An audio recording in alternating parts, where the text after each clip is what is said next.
لیدلوری د افغانستان سیمې او نړۍ پر سیاسي، اقتصادي، فرهنګي او ټولنیزو موضوعاتو خبرې او شننه. لیدلوری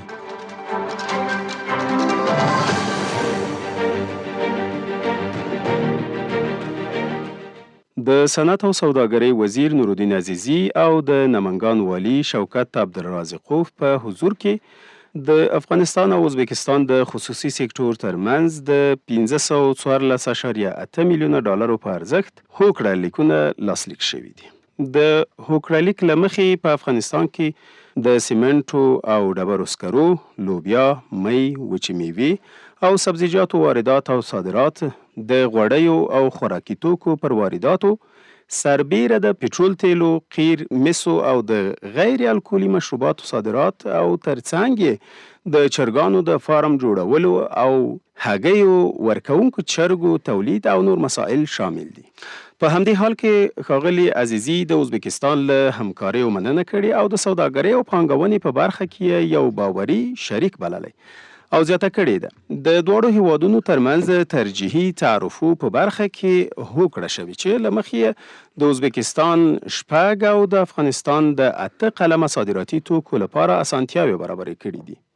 بلخو د نمنګان والي ټینګار کړی چې د افغانستان ثبات د ازبکستان په ګټه هم دی او ګډ اقتصادي فعالیتونه کولی شي دواړه هیوادونه لاس سره نږدې کړي. لیدلوری مو همدې موضوع ته ځانګړی شوی. زه محمد الله بریال یم او د اقتصادي چارو له متخصص ډاکټر سید محمد روحاني سره پرې بحث لرو. روحاني صاحب ستړی مشئ او خیر علیکم. السلام علیکم ورحمت الله وبرکاتو. محترمه تاسو ته د امید رادیو ټولو کارکونکو او اوریدونکو ته د زړه له کومې سلامونه احترامات وړاندې کوم. مهرباني وکړئ. خیر علیکم خپرونې ته. که په پیل کې روحاني صاحب دا راته ووایي چې ازبکستان د ښو سوداګریزو اړیکو یوه نمونه بللی شو؟ بسم الله الرحمن الرحیم. وما ارسلناک الا رحمة للعالمین. الله جل جلاله فرمای چې ما ته نه یې لیږلی مګر د عالم دپاره رحمت. څرنګه چې اسلامي نظام د همسایو دپاره، د چین دپاره، د روسیې دپاره، د امریکې دپاره رحمت ده، نو الحمدلله اوس په افغانستان کې اسلامي نظام لرو او اسلامي بانکدارۍ لرو او فقه معاملات تطبیقیږي. طبعا ازبکستان زموږ همسایه هیواد ده، زموږ دوست هیواد ده. ازبکستان، تاجکستان، ترکمنستان، قرغستان، تاتارستان، همدغسې روسیه، چین، دا هغه هیوادونه دي چې موږ کولی شو چې افغانستان د دوی چې ده دغه سنټرل ایشیا ده، یعنې د دوی چې ده دغه افغانستان مرکز د ارتباطي پل د جنوبي اسیا د مرکزي اسیا سره نښلوي. طبعا نو ازبکستان زموږ همسایه هیواد ده او الحمدلله ښه پرمختللی ټکنالوژي لري، ښه صنعت لري، ښه مالداري لري، په ټولو شیانو کې الحمدلله ښه ده. او زموږ دپاره په دې اوس وخت کې چې موږ ته یې لاس راکړه، په دې وخت کې چې موږ اسلامي نظام افغانستان ته راوړ، ازبکستان، تاجکستان، ترکمنستان، روسیې، چین، دغه هیوادونه چې ایران موږ ته لاس راکړه، دا هغه هیوادونه دي چې موږ ورسره اقتصادي تعامل وکړو، زموږ دپاره سل په سله ګټور تمامیږي. د افغانستان او ازبکستان ترمنځ د 514.8 میلیونه ډالرو په ارزښت د هوکړه لیکونو د لاسلیک کولو ارزښت په اړه مو نظر څه دی چې دغه څومره ارزښت لري ده؟ تاسو پوهیږئ چې په اقتصاد کې اول چې دي هغه توکي دي چې هغه ته اشد ضرورت هغې ته ارتزاقي مواد وایي. او په دویم قدم کې بیا موږ چې موږ اشد ضرورت لرو د بیا جوړونې، د بیا رغونې مواد دي. نو طبعا په افغانستان کې دغه مواد، دغه توکي چې راځي افغانستان ته واردېږي، دا ډیر ګټور دي. مثلا د چرګانو فارمونه دي، د دې کې د سیمټو دي، نور شیونه دي. دا شیونه دي چې موږ ارتزاقي مواد دي، دې شي ته موږ اشد ضرورت لرو. خصوصا بله خبره دا ده که چیرته موږ وکولی شو له ازبکستان سره نه یوازې دا بلکې په میلیاردونو ډالر هوکړې وکړو، موږ وایو چې یو وړې پروژې دي، یو متوسطې پروژې دي، یو لویې پروژې دي. په حیث متخصص د اقتصاد چې په پروجیکټ منیجمنټ کې زما دکتورا ده، نو دغه وړې پروژې ډیره زیاته همکاري کوي چې متوسطې پروژې منځته راوړي او متوسطې پروژې بیا زیاته همکاري کوي چې لویې پروژې منځته راوړي. نو دغه وړې پروژې چې دي که نه تر 1 میلیارده حتی تر 2 میلیاردو ډالرو موږ وړې پروژې ورته وایو. دا وړې پروژې کولی شي چې د افغانستان لاره پرانیزي متوسطو پروژو ته او متوسطې پروژې پرانیزي لویې پروژو ته. مثلا که موږ په افغانستان کې د چرګانو غوښه مخکې ګوره ډېره اوس قیمته شوې، حتی 240 روپۍ کیلو ده. نو که چېرته موږ یو مثال ورکړو ډاکټر صاحب دې ته راګرځي مسایل باندې راځو، مثالونو ته به وروسته راوګرځو. که په دې برخه کې هم لږ وضاحت ورکړئ چې د خصوصي سکتور ترمنځ دا ډول هوکړې د دولت له رسمي تړونونو سره څه توپیر لري؟ په حقیقت کې موږ خو یو خصوصي سکتور ده، یو ارګانونه چې دي دا 4-5 ډوله دي. یو دولتي ارګانونه دي چې هغه ستره محکمه ده، لوی څارنوالي ده، مقننه قوه ده، قضایي قوه ده، اجرایي قوه ده. هغه دولتي ارګانونه دي چې د امارت ارګانونه دي چې امیرالمؤمنین په راس کې ده. طبعا خصوصي ارګانونه، خصوصي سکتور، چمبر اف کامرس او طاقه تجارت چې دوی خصوصي سکتور ده او دا خصوصي پانګونه کوي او دا ډیره غټه کومک کوي. موږ وایو په اقتصاد کې د اقتصاد داسې ده لکه یو وجود، افغانستان او جهان لکه یو وجود داسې ده. اوس په دې یو وجود کې محترمه که دغه لاس باندې زخم راشي دغه د بل لاس ګوته ورسره همکاري کوي. نو خصوصي سکتور لکه روح او جسد دغسې دي و د دولتي سکتور سره. نو طبعا د دولتي سکتور تقویه کوي. مثلا که خصوصي سکتور د سیمټو فابریکې دلته زیاتې جوړې کړي، زیات سیمټ تولید شي، نو دلته په افغانستان کې د سیمټو اوس فعلا بوجۍ چې ایران نه راځي 500 افغانۍ ده. کېدای شي موږ یو 15 فابریکې ولرو او د بهترین سیمټ په افغانستان کې جوړیږي. دغه خصوصي سکتور کولی شي چې د دولتي سکتور نرخونه راټیټ کړي او چې دولتي سکتور نرخونه یې راټیټ کړه. په ټولو کې عمده توپیر څه دی؟ یو توپیرونه خو زیات دي. اول دا ده چې موږ خصوصي سکتور اول فرق یې دا ده چې دا خصوصي سرمایه ده. مثلا د یو کس سرمایه ده، یو د شرکت سرمایه ده. دولتي سکتور دا ده چې مثلا لکه عامه روغتیا وزارت چې هغه خلکو ته اکثریت بلا عوضه کار کوي. دویم دا ده چې خصوصي سکتور دا ده چې خصوصي ګټه یو کور ته رسیږي، یو څو شرکتونو ته رسیږي، د دولت ګټه ټول ملت ته رسیږي. دویم د خصوصي سکتور ګټه دا ده چې خپل کسان پکې ګماري، هغه د خپلې خوښې. د دولتي سکتور هغه کسان دي چې هغه د دولت د ټولو ولایتونو یعنې 4 ولایتونو کسان پکې ګماري. نو ډېر دا هم د دولت په کچه هوکړه لیکونه لاسلیک شوي. یو خواته د افغانستان خو طبعا تاسو پیږئ چې بعضې خصوصي سکتورونه اوس په افغانستان کې خصوصا امیرالمؤمنین حفظه الله دوی ډېره ترجیح ورکوي خصوصي سکتور ته. په دې باندې ترجیح ورکوي. لکه وګورئ میرویس عزیزي چې یو خصوصي سکتور د برق تولید دپاره 10 میلیارده ډالره پروژه افغانستان ته راوړه چې په 10 کالو کې به دا تطبیق کیږي. او دغه د افغانستان لپاره ډیره ګټوره ده. بعضې وخت احیانا دولتي سکتور په ډیرو دولتونو کې توان نه لري ځکه سرمایه نه لري. ګوره چې موږ پروژه تطبیقوو 10 شیونو ته ضرورت ته محترمه. اول ټکنالوژي ته ضرورت ته محترمه چې دا فرق یې ووایم. چې دویم چې د پیسو ته چې هغه بودیجه ده، دریم مسلکي پرسونل ته، څلورم موادو ته، پنځم ټکنالوژي ته، بیا دفترو ته، بیا اړیکو ته، نور شیونه ډېر زیات دي. په دغه کچه هوکړه لیکونه د افغانستان اقتصاد لپاره څومره اهمیت لري یا څه اهمیت لرلی شي؟ ګورئ حدیث شریف ده لا ایمان لمن لا امانت له، هغه ایمان نه لري چې هغه امانت ساتونکی نه وي، ولا دین لمن لا عهد له، هغه بېدینه ده چې په خپل عهد یعنې قرارداد باندې ولاړ نه وي. دا قراردادونه خو د افغانستان دپاره ډېر مهم دي، خصوصا خصوصي سکتور.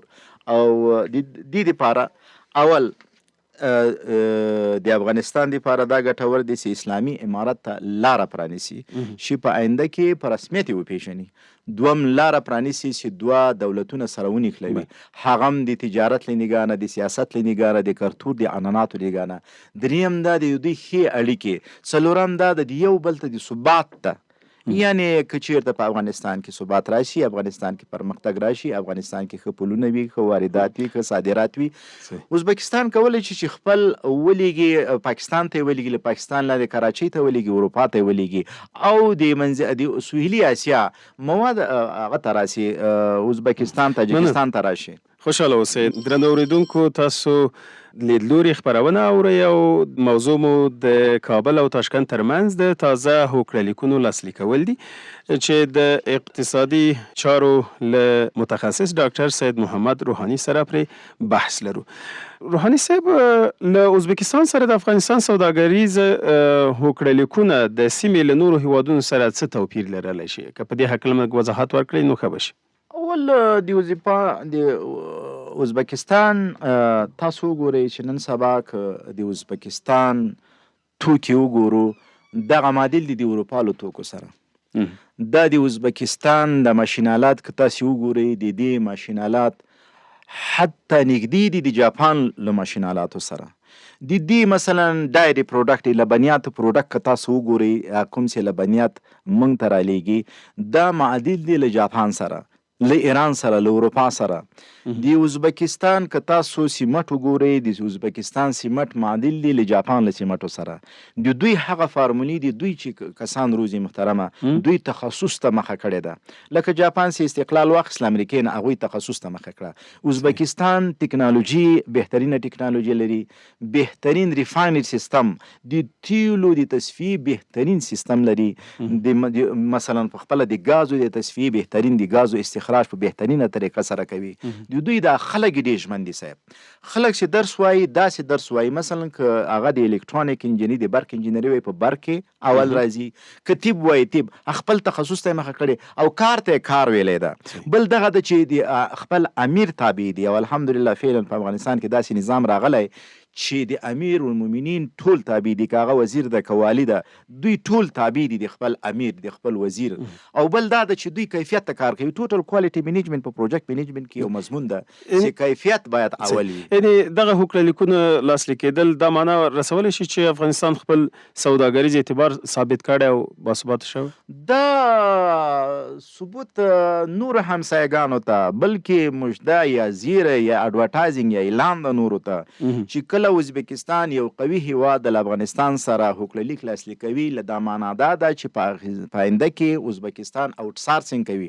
آوټ سارسینګ په انجینري یا اقتصاد کې دې ته وایي چې هغه خپله غواړي چې په افغانستان کې د سیمټو فابریکې جوړې کړي، د لبنیاتو فابریکې جوړې کړي مثلا نور، او د افغانستان خلک کولی شي چې هغلته سرمایه گذاري وکړي. مثلا موږ بهترین زعفران لرو، د زعفرانو طریقه موږ نه زده کړي. مثلا د قالین بافي چې په افغانستان کې چې پرون زه د قالونو د مشر سره ناست وم، فدوي صاحب سره، هغه وایي چې د افغانستان قالین په جهان کې همیشه اول ریکارډ وړی ده، هم یې په رنګ کې وړی ده، او هم په ډیزاین کې وړی ده، او هم په کیفیت کې وړی ده. نو ازبکستان کولی شي د ازبکستان خلک په افغانستان کې د قالینو د جوړولو فابریکې خلاصې کړي، او دلته موږ کولی شو د قالین د جوړولو فابریکې هغوی ته دا چلو وکړو. یعنې هدف مو دا دی چې خپل ځان ثابت کړی دی په دې برخه. دې نه دا معلومیږي چې افغانستان دا ځان وښود چې نړۍ ورسره قرارداد کوي، دوی د دې مستحق دي او د دې لیاقت لري چې قرارداد ورسره وکړي. بل دا د محترمه چې تاسو په اقتصاد کې اصلي مفهوم دا د سکرسیټي اف ریسورسز څه معنا؟ په هیڅ ملک خود کفا نشي کېدی، هیڅ الله جل جلاله دغه ټوله دنیا داسې پیدا کړی چې ګلوبلایزیشن لکه یو کلی، په یو کلي کې انجینر ډاکټر ته ضرورت لري، ډاکټر نجار ته ضرورت لري، نجار فلزکار ته، فلزکار بیا چې شته دغه مثال ته مې پرېږدئ، دغه خیاط ته یو بل متمم دي، یو بل تکمیلون کې دي. نو ازبکستان موږ ته ضرورت لري، موږ ازبکستان ته دا که خود کفا وای، چا به چا سره تعلقات نه لرل، پولې به یې بندولې، چون چې دوی پولې بندې کړي دوی ته خپل زیان رسي. اوس پاکستان په موږ پوله بنده کړې، 95% زیان پاکستان ته ده، 5% موږ ته ده، نو دا د هغه خپل زیان ده. مننه. دغه هوکړه لیک کې د سیمنټو او ډبرو سکرو، لوبیا، مۍ، وچې میوې او سبزیجاتو واردات او صادرات چې یاد شوي دي، دغه برخه کې دوه اړخیزې وړتیاوې او اړتیاوې څنګه ارزوئ، یعنې مقایسوي ډول باندې؟ تاسو کو اوس د افغانستان فعلي سیمټ وګورئ، ماشاءالله ډېر کیفیت لري، موږ یې عملي کوو. نو په حیث د یو مسلکي انجینر تاسو وګورئ چې نن سبا چې د افغانستان د غوري سیمټ استعمال کو څومره کیفیت لري، د چارات له سیمټو نه بهتر دي، د ایران نه سیمټ راځي بهتر دي، مګر موږ کیفیسټي باید لوړه کو د ازبکستان نه ټکنالوژي واخلو، د ایران نه ټکنالوژي واخلو. انسارسنګ او ساینس په اقتصاد کې لازم او ملزوم دی لکه روح او جسد. موږ باید د ایران او د ازبکستان د تاجکستان د هغې د مسلکي پرسونل له ټکنالوژي نه استفاده وکړو. دوی زموږ د نیچرل ریسورس طبیعي زیرمې موږ لرو. د سیمټو بهترینه خاوره موږ په افغانستان کې لرو. د سرو زرو بهترین سره زر موږ د جهان لرو. بهترین یورانیم لرو چې هغې نه بم اتوم جوړیږي. بهترینه اوسپنه لرو چې له هغې نه هر قسم بمونه جوړیږي. بهترین دغه طبیعي مواد چې دی ګوره جاپان چې د بهترین په ټکنالوژي کې اول ده مګر نیچرل ریسورسز نه لري، طبیعي زیرمې نه لري. دغه وړتیاو څخه د استفادې څومره زمینه مساعده ده؟ د 100% مساعده ده. اسلامي امارت اوس په دې باندې جوګه ده الحمدلله چې اوس داسې سیستم رامنځته کړی ده چې شفافیت د کار او پروسه د کار کاله حرکات اسپاري. اوس دوی کوشش کوي چې اسلامي امارت هغه کسان په چوکیو باندې وګماري چې هغه مخلص وي، اداري فساد کې ښکیل نه وي او هغه د موږ د نړۍ سره ونښلوي، د نړۍ جاسوسان نه وي. افغانستان اوس دې حالت ته راغلی چې نظامي استقلال لري، سیاسي استقلال لري، اقتصادي استقلال لري. کله چې یو هیواد نظامي استقلال ولري، سیاسي ولري او اقتصادي استقلال یا خپلواکي ولري، دا هیواد پرمختګ کوي. او زه ژمن یم، یقین لرم چې افغانستان به د جاپان په سر ځلیږي، د چین په سان به ځلیږي، ځکه خپلواکي سیاسي خپلواکي لري، نظامی لري، اقتصادي لري. مننه. کورودان نورې پوښتنې هم پاتې دي او د خپرونې وروستیو شیبو ته هم نږدې شوي. که راشو د غوړیو او خوراکي توکو وارداتو سربیره د پټرول، تیلو، دغه راز د قیر، مسو او د غیر الکولي مشروباتو صادرات یې د دې هوکړه لیکونو بله برخه ده. دا برخه د افغانستان د اقتصاد پر غوړېدا څه اغېز کولی شي؟ تاسو وګورئ چې نن سبا پاکستان په موږ لاره بنده کړې. مثال یې در کوم، 200 افغانۍ د پټرول 200 کلدارې دي چې تقریبا 3.5 یو لیتر ده او په افغانستان کې 15 لیتر ده. که دا هوکړه لیکونه لاسلیک شي، موږ په افغانستان کې په امو کې بهترین دریاب لرو. موږ کولی شو استخراج د مثلا د پټرول وکړو، د نفتو وکړو، د ګازو وکړو، له دوی سره هوکړه لاسلیک او دغسې څومره افغانستان ته شی زیاتیږي، تقاضا موږ وایو چې یو طرف ته تقاضا زیاتیږي، بل طرف ته دا همیشه ډیماند ان سپلای، تقاضا او عرضه دا لازم او ملزوم دي. څومره چې زموږ تقاضا زیاتوي او دومره قیمتونه زیاتیږي، څومره چې زموږ عرضه زیاتوي زموږ نه قیمتونه ټیټیږي، قیمتونه ټیټیږي. په دې برخو کې معیار څومره مهم دی که په دې هکله ستاسو نظر؟ والله معیار خو ډېر مهم دی چې ټوټل کوالټي منیجمنټ ورته وایي. دغه جاپان مخکې وړي چې معیار یعنی کیفیت مهم ده. موږ کوشش وکړو چې هغه معیارونه چې نړۍ لري په لابراتوارونو کې اسلامي امارت ولري. څنګه دغه معیار څنګه وټاکل شي؟ معیار د چې ټاکل کیږي چې نن سبا علي دي د سیمټو دپاره چې ټیسټ کوي، مثلا د شیدو دپاره چې په دې کې اوبه شته، داسې یو آله داسې هغه ښکته کړي، هغه درته وایي چې په دې کې دومره فیصده اوبه دي، خپله آله یې درته وایي، آله درته دروغ نه وایي. او بل موږ د سیمټو د فابریکې دپاره د سیمټو معیار باید دوی هم اغالي راکړي، لابراتوار راکړي، هم ټیسټینګ په منځ کې باید ولري. موږ باید معیارونه د هګیو ولرو، موږ باید د چرګانو ولرو، موږ باید معیارونه د خوراکي توکو ولرو. نن سبا داسې ماشین آلات دي که په د بینز لوبیا باندې کېږدي. معیار ټاکلو ډېر مسؤلیت چاته ورکوي؟ خصوصي سکتور ته او که نه دواړو ته؟ ما درته وایي چې روح جسد دی. معیارونه باید هغه حکومت ورباندې وضع کوي کله چې جواز ورکوي. خصوصي سکتور ته وایي چې په دغه معیارونو او په دې حدودو کې به ته کار کوي.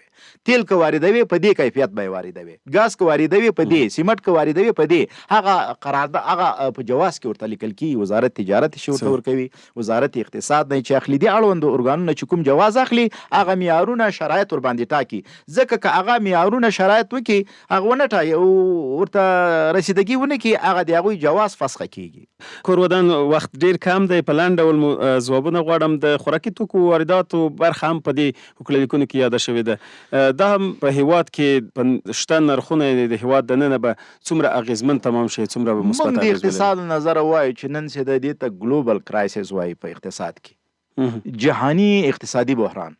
اوس په هر ځای کې نرخونه زیات شوي دي او له نیکه مرغه چې زموږ له ایران سره تعلقات ښه دي، د هرمز له لارې له موږ مواد را رسیږي د ډېرو لارې. که دا په موږ باندې بند وای خدای نخواسته، د تیلو نرخ به اوس په 3.5-400 همداسې خوراکي توکي وګورئ. دغه د یو څه تیل هغه مثلا که څه هم ډالر ټیټ شوی ده، خو نرخونه بعضې د غوړو زیات شوي دي. ولې؟ هغه د ملیزیا غوړي چې موږ ته راځي غوړي خو له پاکستان نه راځي، ملیزیا غوړي، هغې باندې ټیکس زیات شوی ده. نو موږ داسې وایو چې کله نړیوال اقتصادي بحران وي، زما امیرالمؤمنین ته، وزیر د دفاع ته، وزیر د داخلي ته، وزیر د تجارت ته، وزیر د اقتصاد ته دا توصیه ده چې تعرفې کمې کوي، په خوراکي توکو باندې تعرفې کمې کوي، یعنې ټیکس کم واخلئ، مالیات کم واخلئ چې دلته نرخونه ارزانه شي. روحاني صاحب په همدغه هوکړلیکونو کې د دواړو هیوادونو ترمنځ د ترجیحي تعرفو برخه هم یاده شوې ده چې له مخې به د ازبکستان 6 او د افغانستان 8 قلمه صادراتي توکو لپاره اسانتیاوې برابر شي. ترجیحي تعرفې هم کله واضحه کوي او په لنډ ډول که دا هم راته ووایي چې دا به نورو هیوادونو ته څومره د پانګونې لپاره هڅونه وکړي. موږ په یو ملک کې هغه چې دا د تعرفو د 15 قسمه ده، موږ هغه ټیکس فری کوو، مثلا چې کوم موږ په خپل وطن کې جوړولی نو څه نیاز ضرورت ورته لرو، مخز مثلا اتزاقي مواد نه لرو، په دې کې باید ټیکس کم کی، حتی معافی کی، مثلا غوړو کې مثلا وړو کې د شي چې هغه افغانستان ډیر زیات بوره کې دا باید ټیکس فری شي، یعنی معاف شي، تعرفې باید معاف شي د افغانستان لپاره. دغه یو ګام نشي کېدلی په همدې برخه کې چې ولې نشي کېدی؟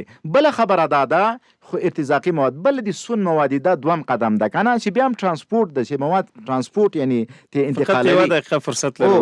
نو دغه هم باید په دې کې هم په تیلو کې هم ټیکس ور باندې کم شي، دولت ور باندې کم کی، ځکه چې تیل په افغانستان کې ارزانه سي، رفت آمد دی، انتقال دی د سون د موادو د خوراکي توکي ارزانه کیږي.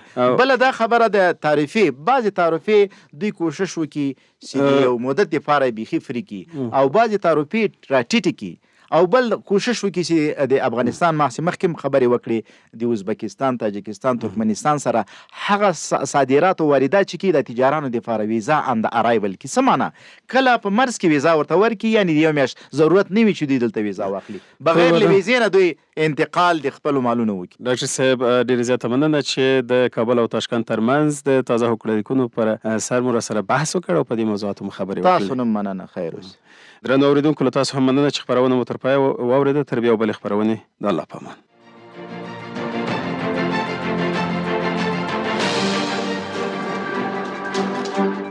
لیدلوری د افغانستان سیمې او نړۍ پر سیاسي، اقتصادي، فرهنګي او ټولنیزو موضوعاتو خبرې او شننه. لیدلوری